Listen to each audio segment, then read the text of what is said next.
Hi, my name is Rachel McLeod. Let me take my glasses off.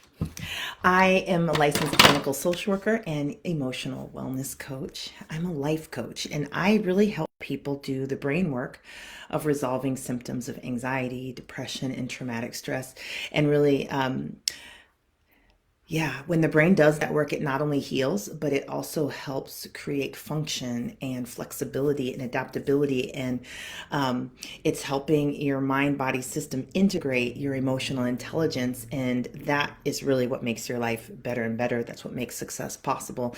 The higher levels of emotional intelligence, the more successful and flexible and deep and yummy life gets for you. And so I love to help people do this, especially if they have histories of complex childhood trauma, generalized anxiety disorder, really complex issues, or even if they just have a couple of symptoms running around, because it's such a big shift and it's so life-giving. Brains can get stuck with symptoms for so long, and it's like you just help the brain finish its work and boom, off people go, and they're healthier, more functional, and more emotionally intelligent, which I'm a huge fan of. So today we are here with the topic. What I'm going to discuss with you today is okay. You know me and titles. I'm going to do it again.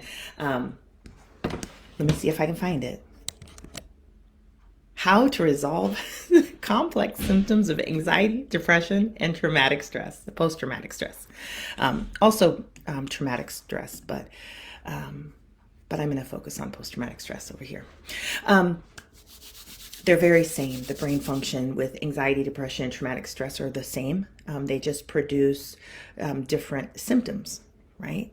And so I really treat all of them because they are all wrapped around the same kind of malfunction in the brain. And so you do the same process and you resolve any one of those things. Plus, if you've got symptoms of anxiety, you probably have also had symptoms of depression, and you've also probably had some unresolved trauma, or at least some issues your brain feels are traumatic and that are unresolved. And so maybe you don't. Maybe you're like, I'm fine, nothing happened, I had a great childhood, but your brain is like, oh man, that thing that happened in the fourth grade, I'm still not over. I don't know. That's just usually how it works.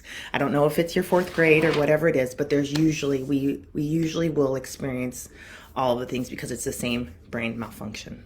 So I want to talk about how to resolve that, how to resolve these complex symptoms.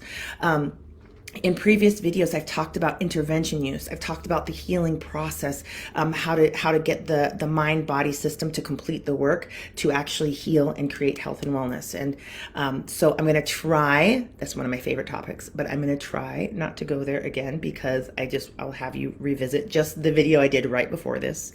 I don't even know the title.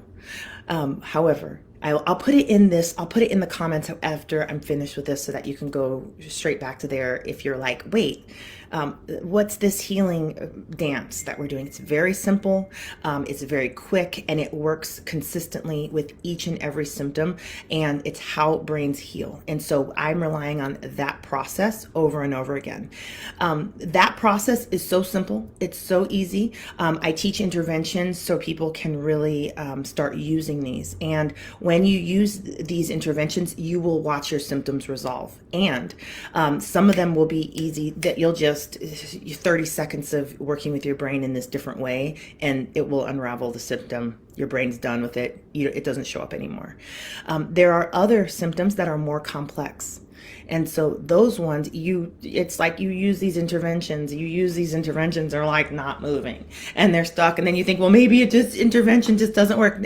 And no, there's more advanced ways to resolve complex trauma and anxiety and depression. And I want to talk about that today. That strategy is what I want to talk about today.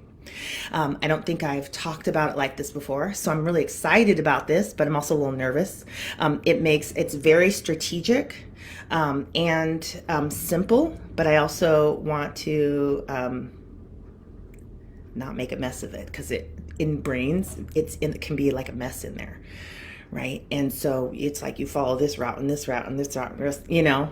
And I teach people how to walk those routes at the speed that their brain wants to route them, and they don't get lost. And that's what these processes and this strategy is about, not getting lost. Working with complex brain function and not getting lost, and being able to meet your brain and support your brain with whatever support it needs and not get lost. Right. I remember in the thick of my my obsessive compulsive disorder, I felt like I would just walk around and around and around my brain, looking at like, there should be an exit here somewhere, like just, and not finding anything, and just feeling lost. And gosh, I wish I could give her, that Rachel, what I have now, but I cannot. So I'm going to give it to you. So here we go. This is the principle that everything I do is built upon. All my work with therapy clients, coaching clients, what you'll find in my online program, Inner World Transformation, I am walking people through this. It's a very simple process. Here we go. And what I really help people do is break symptoms down into their most basic components.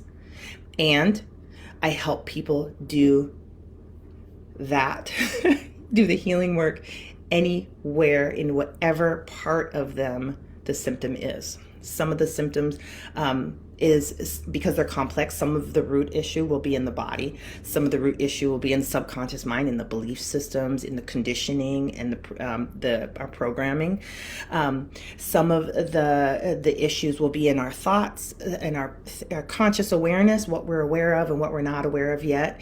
Some of the work will be in our energy field, wherever it is, that's where we're going. And I have strategies that are based on helping the subconscious mind complete their work, helping the body complete its work.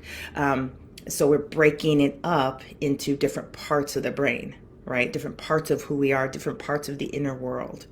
And that's one of the ways we break this down, breaking it down to the most basic components so that we don't get lost. When we're working with the body's work in resolving symptoms of anxiety, depression, and traumatic stress, we're going to work with this, how the body works with it, right? So we have sensations. The body speaks about our thoughts and feelings and emotions and experiences by sensations. So when we're helping the body do its work, we're just doing sensations, right?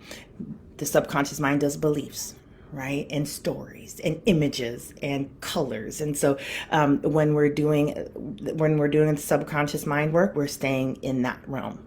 The thinking center has all the thoughts. Oh my gosh, we're going to do this. And what if we do that? And what if, right? That's where we're helping the conscious mind. So we separate these things. I help people get very good at working with the body, working with the subconscious mind. Then we're going to to the thoughts and to reality, the timelines that we're in right now. Like this morning I woke up and my stomach this didn't happen, I'm making this up, but my stomach was in knots. Okay. That's a symptom showing up in timeline, right? There's specific strategies for that I teach people to use. And I start with this very small because I don't want to just throw all the things at once.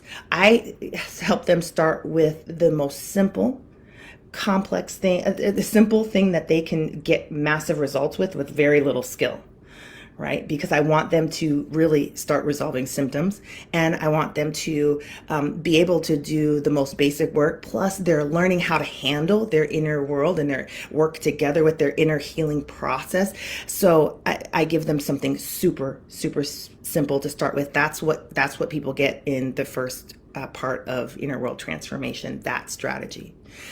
And that one really helps people work with their limbic system, right? Everything's about the limbic system in my world because that's part of the healing dance. I talked about that in the last video. And then also the thinking center in this timeline, what we're doing right now, our thoughts and feelings. And so that body breakdown makes things more simple because you just do this work in this space, right? But let's talk about symptoms. Symptoms can be broken down into their most basic components, right?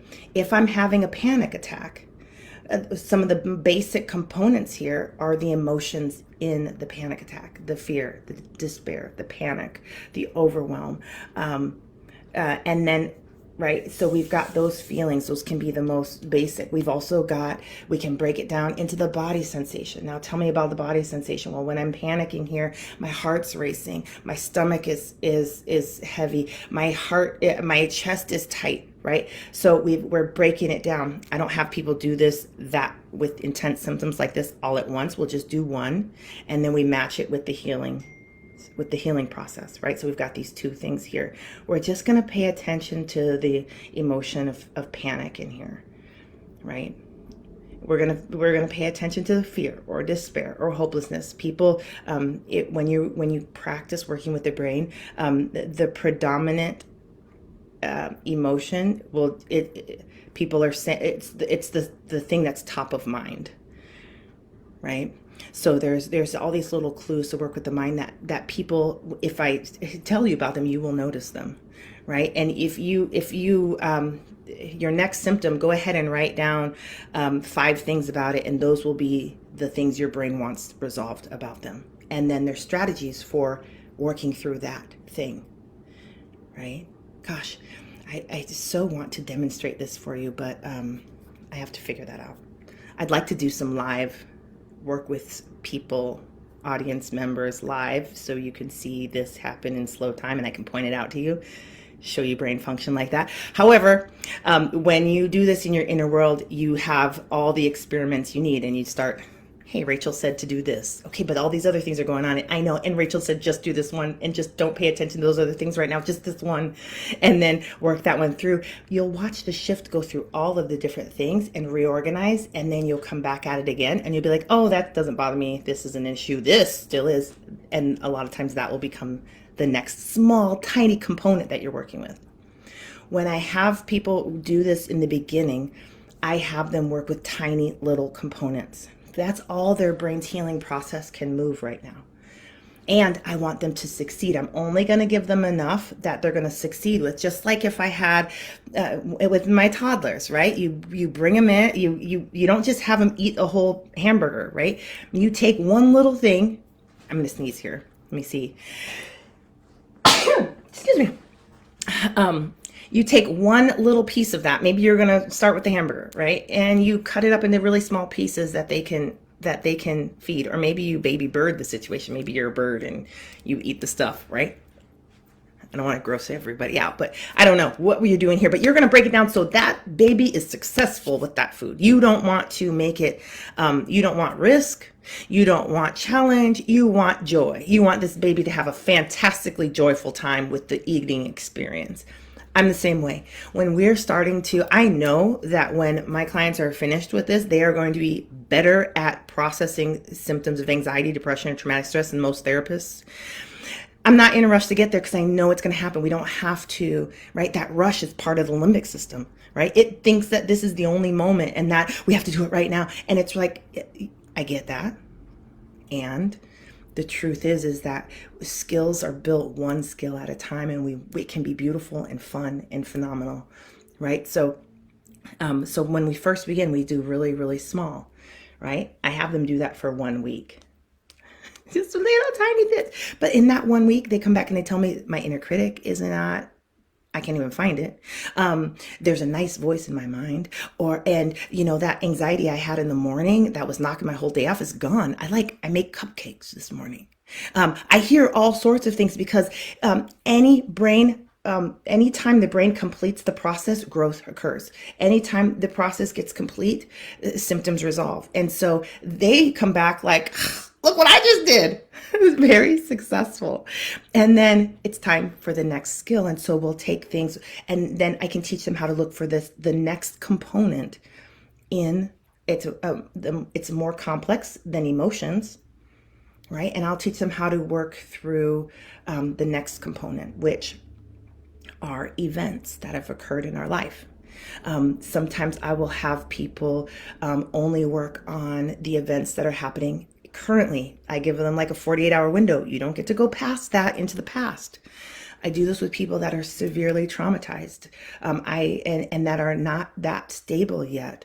I'm going to keep them in the present. I want them to build the skill of working through an event. It's a complex skill, right? There's emotions in there. There's situations. There's other people. There's feelings, and subconscious programming is in there. They might not even be able to work through all of it, but if we can stay in this one event, we can help them resolve all of the things in that one event. And then I can show them what it feels like to have a resolved event and an unresolved event. And then they're like, oh, but when we can resolve an event, it's more complex. So there's the healing is more complex.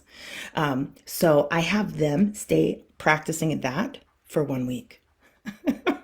For 1 week, you get to work on events. And these events probably are like, there are rules to the event, the guidelines to keep people in a successful window. So the events end up being like 30-second events that took place like a minute. I want them to have success because pretty soon they will have the skill to do bigger events. And they'll be like, oh, I wonder if I can do this event, right? Instead of before, they might have been like, oh, I don't want to bring that up ever again. That's a sign that it's not time for that event. We don't actually, the inner world has assessed we do not have it for that. And so it would not be successful. So I don't go there yet. Let's build some more muscle. Pretty soon your inner world will be like, let's go. Where's that event we were talking about? And so, that's the next thing. So it's a step up in complexity. Right? The first, when we break down symptoms, the first layer is emotion, right? If we can get the emotions in there, and including the body sensation of emotion, those sensations are emotions. Those sensations are also actually events and beliefs and programming, but they're really at the most basic level, they're emotions. And so that's really the base situation, the base component. Then we've got a step up in complexity is events. In the next thing I have people do is actually I deepen their event work and their emotion work. I teach them to travel between the body and the subconscious mind, and I teach them how to use resources like themselves in events, and how to gosh, this is beautiful stuff. I love that part of the program, but I don't think I'm breaking it down. That's not a breakdown. So I'm going to move to the next one. I teach the next thing I have my clients do now that they've got these rich skills that we've built out, and they're doing by the time they're done with part 3, they are really doing some pretty advanced work. They're definitely more advanced than I was coming out of EMDR training. They're definitely more advanced than I was as an EMDR therapist my first year. These are the skills I developed, and then I just share them with people very directly so that they also have those skills, but they practice it in their inner world so that they can, so that they build up the skill set to hold these skills and use these skills very well. So, but the next component that I will have people break down symptoms into is the subconscious programming, right? And subconscious programming is pretty complex. It's where the brain weaves together all of the emotions, all the experiences, all of the beliefs, and it makes things out of them. Right? And it just makes like chains and chains of coding and programming and responses and reactions and stuff that you can do without even thinking about it anymore. It's so good. The program is so tightly woven. It's had time, right?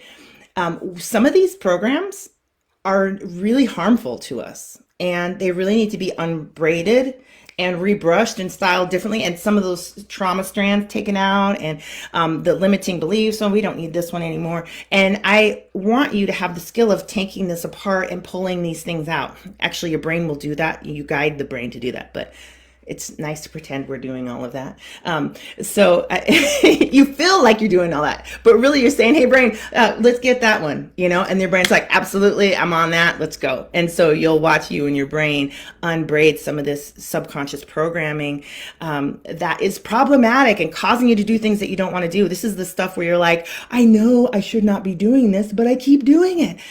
Like I was working with somebody recently, and they were like, I keep asking myself, what did I do wrong? What did I do wrong? What did I do wrong?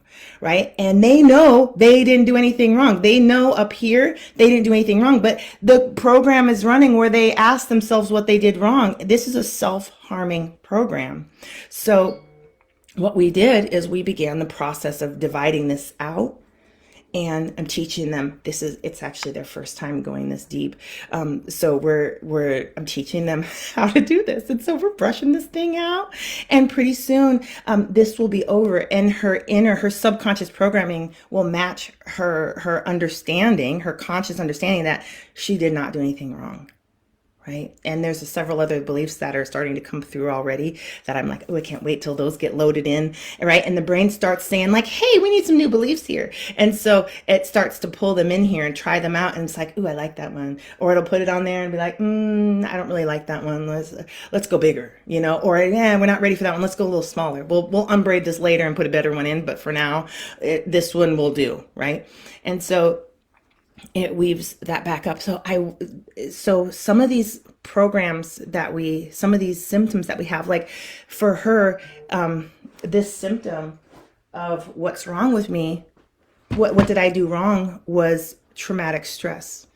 It was post-traumatic stress. It was from a very young timeline where she learned that behavior, and that pain got stuck in her system like that. And she didn't have the support at the time to work through that. And so now we're just undoing the programming, and we're just helping the brain. Oh, and here's all this pain. We're doing pain processing and processing the emotional distress. We're back at the beginning, right? We're breaking down that component into the pain. And so we're getting that resolved. There's beliefs in there, and there's events in there. And we're working through as many as the brain needs in order for it to unravel this thing and put it back together. Right.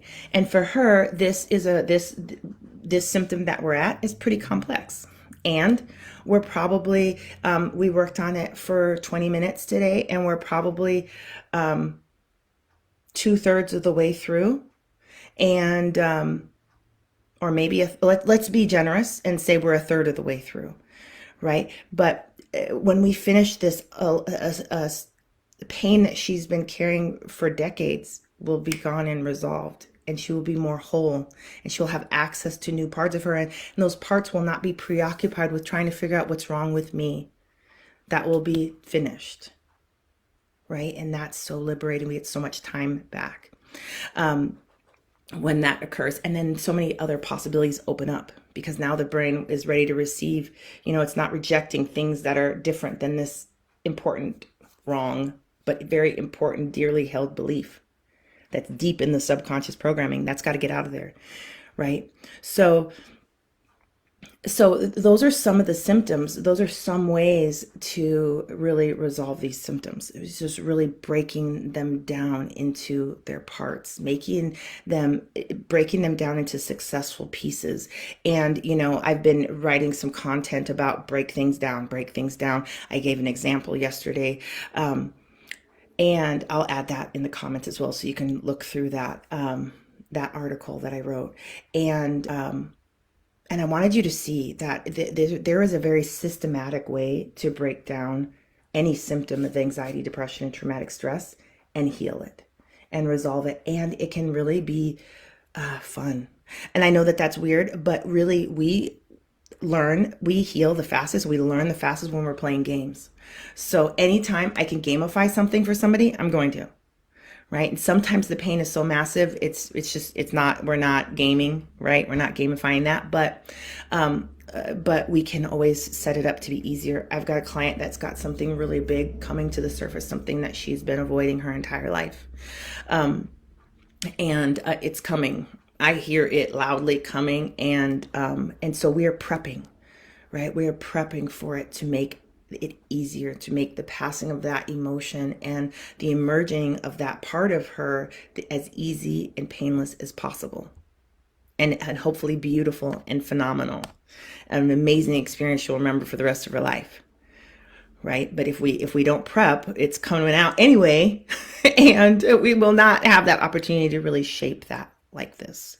And so I want you to know that one, any symptom of anxiety, depression, and traumatic stress can resolve. I have not met one symptom yet that doesn't resolve with this support. When we support our brain to do the healing work, brains heal. Right? And there's tons of ways, and this is the way that I found that works the best for me and my clients.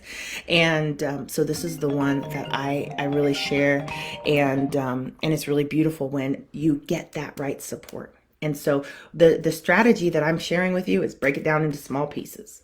So I want you to try this with one of your symptoms. I want you to explore it as if it had parts. You know, a lot of times we spend so much time running from our symptoms that we're not trying to explore them, right? But if there's a symptom that you have, the example I gave in the article is about racing thought, about difficulty falling asleep, right? If we break that down, what is that for you? What is difficulty sleeping made of for you? If that was your symptom, right? Is it worry? Is it anger? Is it grief? Is it what's going on in your body? Is there tightness in your chest? Is your foot bouncing back and up and down, right? What is happening in your body? Let's get those little pieces, right? So people say, I just feel so restless. Break down restlessness for me. What's in there? What's your body doing? What thoughts are going through your mind? Can you catch any of those, or are they too fast? What does that look like? And people say it's a blur. Okay. And it's like this fast blur. I can see their subconscious mind is coming up to play with us and tell us the story about this thing. Good enough. Your subconscious mind is welcome here. Drop that off. Let's work with that image. Right. And so what are these things made of? What are they made of? Some people are having challenges with intimacy. Right? When they're getting close to their partner, they can't look them in the eye. Their like body starts avoiding eye contact. Why? What is that? Let's go slow here for a second. We've got a body symptom, avoiding contact. Is there anything else that goes on? Sometimes stuff happens in the back of the throat, deep in the chest, in the shoulders, right?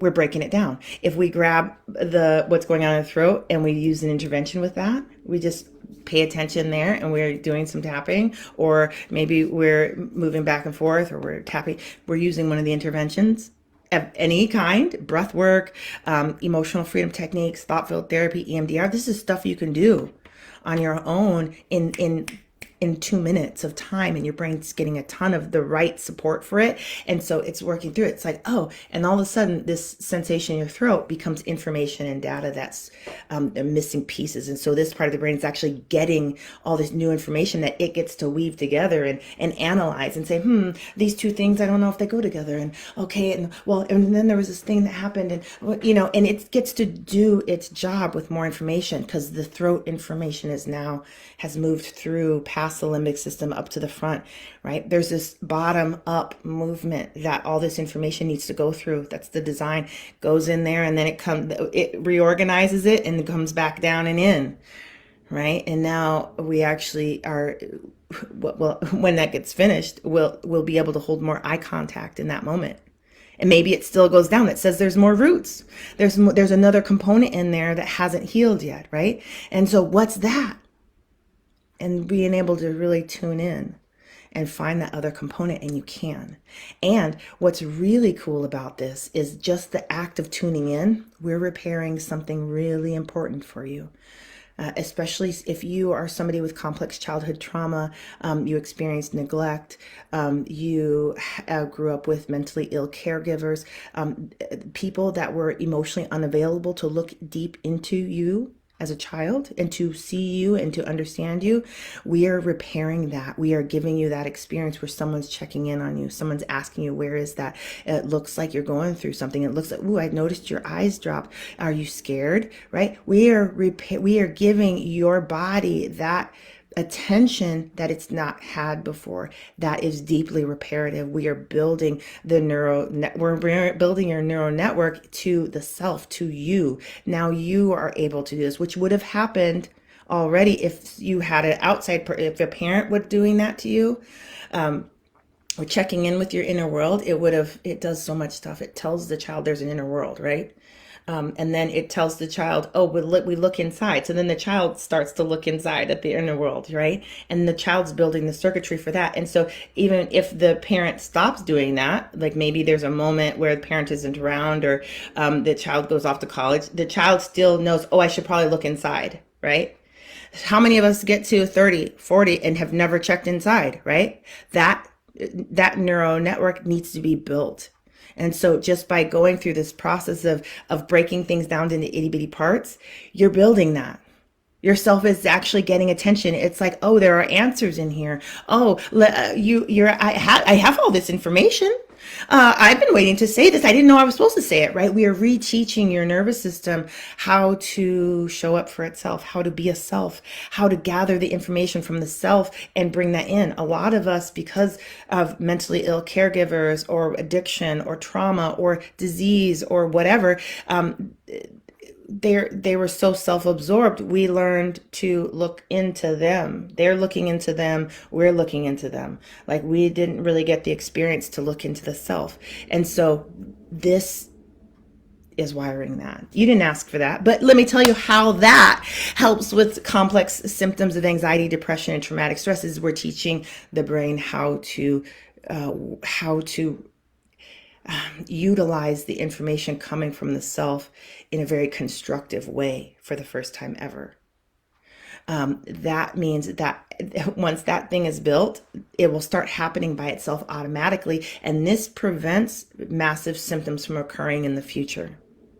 This is one of the reasons why people with complex childhood trauma carry more and more and more baggage, because their system actually can't work through it. And it actually doesn't know that it's supposed to, because it learned early, these things happen, they dump on you, you just carry them around.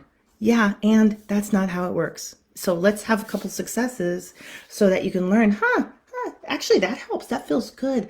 Oh my gosh, this pain actually maybe is a little bit constructive, right? We're repairing all of that. And that helps with future symptoms of anxiety, depression, and traumatic stress, not becoming symptoms of anxiety, depression, and traumatic stress, but more quickly becoming growth, expansion, depth of insight, deeper connection, intimacy, self-love, and fantastic social skills, right? So that's really what I have to say. And I hope that was really clear. I would love your feedback. I would love questions. If you listen to this and you're like, yeah, but now this makes me wonder about this part, ask me. I am paying attention to this post, to this video. I will respond. And I would love to hear back from you. Also, in the comments, I have a link to my program, my free program, Interventions for Inner World Transformation. This is where I train you on 3 of my favorite interventions for this work. These are interventions I rely on, my clients rely on, and to do their healing work.